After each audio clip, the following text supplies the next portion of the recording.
अरे गोरी कवि, क्या बात है, तुम्हारी सेहत तो ठीक है? तुम कब से यहाँ बैठी हुई हो? जंगल के सभी पक्षी दाना लेने गए हुए हैं। तुम जाओ, तुम भी जाकर दाना ले आओ।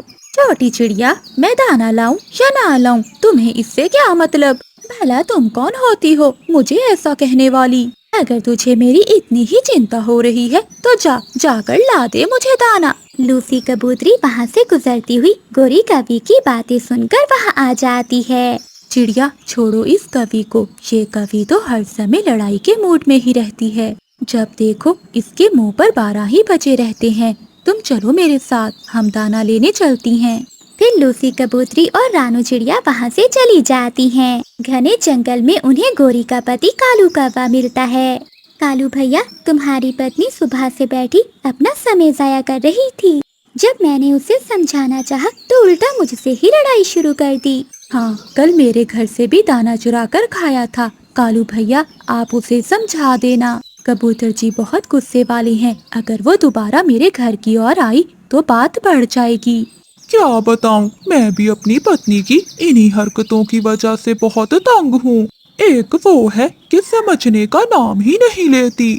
रात को जब कालू कौवा घर जाता है तो वो अपनी पत्नी से कहता है, गौरी, तुम अपने पड़ोसियों से झगड़ा क्यों करती हो?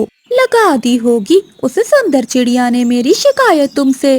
अपने पीले पीले पंख दिखाकर जब वो तुमसे बातें करती है तो बहुत बुरी लगती है वो मुझे।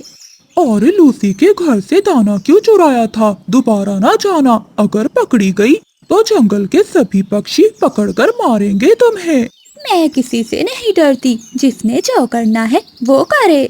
ऐसे गोरी कवि किसी की भी बात नहीं मानती थी। जब दूसरे दिन कालू कौवा दाना लेने जाता है तो गोरी कवि चिड़िया के घर जाती है।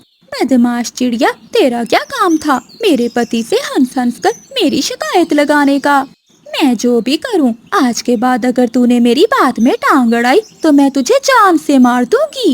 याद रखना, तुझे भी और तेरी छोटी गुड़िया को भी मार दूंगी। नहीं नहीं गोरी बहन, जो हुआ मुझे माफ कर दो। मैं फिर कभी कालू से बात नहीं करूंगी। तुम जो भी करो मुझे क्या। याद रखना, भूल ना जाना, वरना तू मेरे गुस्से को तो जानती ही है। फिर गोरी कवि कबूतर और कबूतरी के घर की ओर जाती है। वो पति पत्नी जंगल से दाना लेने गए हुए थे।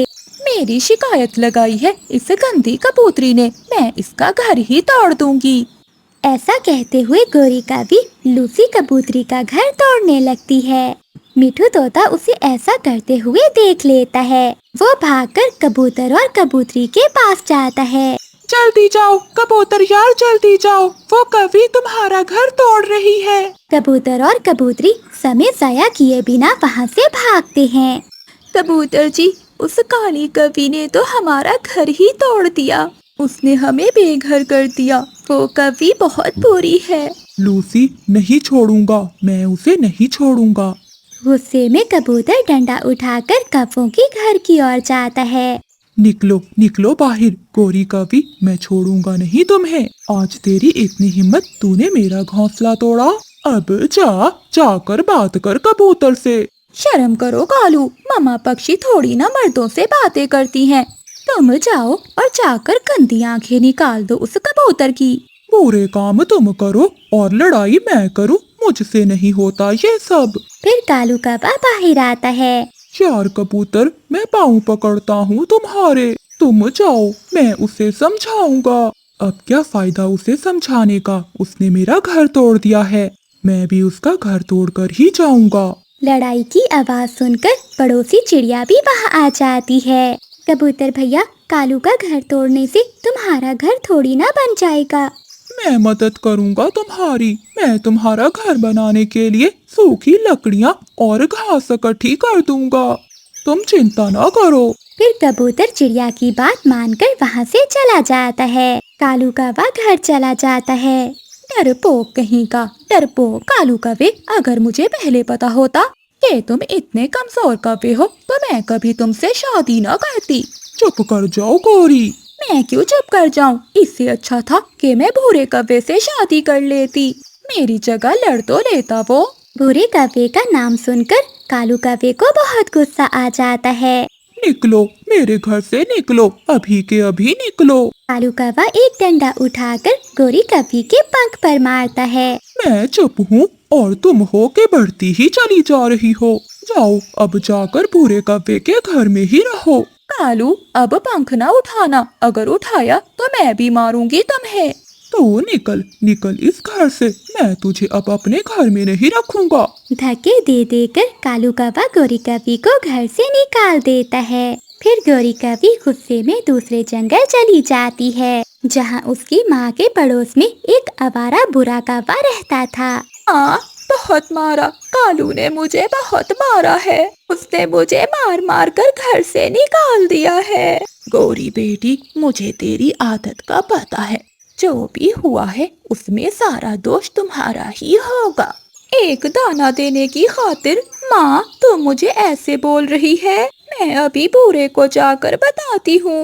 गोरी कौवी अपने पड़ोसी बुरे कौवे के घर जाती है। वो दरवाजे पर दस्तक देती है। अंदर से बुरे कौवे की पत्नी निकलती है।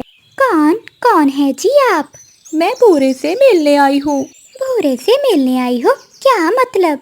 मेरी शादी से पहले मैं और भूरा मिलकर जंगल के पक्षियों की धुलाई किया करते थे। वो दोस्त है मेरा। लेकिन भूरा अब बदल गया है। अब वो ना किसी का दोस्त है और ना किसी से लड़ाई करता है। मैं पत्नी हूँ उसकी। वो तो अब विदेश के जंगल में अपने बच्चों का दाना कमाने गया हुआ है। ये सुनकर गोरी कौवी नाराज हो जाती है और वो वापस अपनी माँ के पास आती है। तभी गोरी कौवी की भाभी उसे कहती है, गोरी, कान खोलकर सुन ले, अब तेरी इस घर में कोई जगह नहीं है। मैंने और तेरे भाई ने बहुत मुश्किल से ये घर बनाया है और हाँ, बहुत मुश्किल से तेरी शादी की थी हमने। तुम अपने पति के पास अपने घर में जाओ। भाई, तुम भी कुछ बोलो, चुप क्यों खड़े हो? देखो भाभी कैसे मुझसे बात कर रही हैं। और माँ, तू भी बोल, तू क्यों चुप करके खड़ी हुई है? तेरी भाभी ने सच ही तो कहा है। तेरी जैसी कवि के साथ भला कौन सुकून से रह सकता है। हर समय तुम दूसरों से लड़ाई करती हो। गोरी, सुन लिया तुमने, जाओ अब अपने पति के पास जाओ। ये सुनकर गोरी कौवी रोती हुई वापस अपने घर चली जाती है। कालू कौवा खामोशी से बैठा हुआ था। पति जी, मुझे माफ कर दो। आज मुझे पता चल गया, मेरी जैसी झगड़ालू कवि का कोई भी नहीं बनता। कोई भी मुझ जैसी कवि से बात करने को तैयार नहीं है। मैंने सोच लिया है, ये घर मेरा है। अगर मुझे इज्जत मिलेगी तो इसी घर से ही मिलेगी। कालू कौवा मुस्कुराते हुए कहता है, देर आई दुरुस्त आई, अब तुझे अकल तो आई। चल अब जा, खाना बना, फिर दोनों मिलकर खाते हैं और खुशियों भरी जिंदगी की शुरुआत करते हैं। फिर गोरी कौवी सुधर जाती है और वो अपने पड़ोसियों से भी बना कर रखती है। चिड़िया बहन, ये ले, ये मीठी खीर मैंने अपने पंखों से बनाई है। गोरी बहन, आप ये लड्डू ले जाएं, बहुत स्वादिष्ट हैं ये लड्डू। इस तरह गोरी कौवी सभी पक्षियों से प्यार और मोहब्बत से रहती है।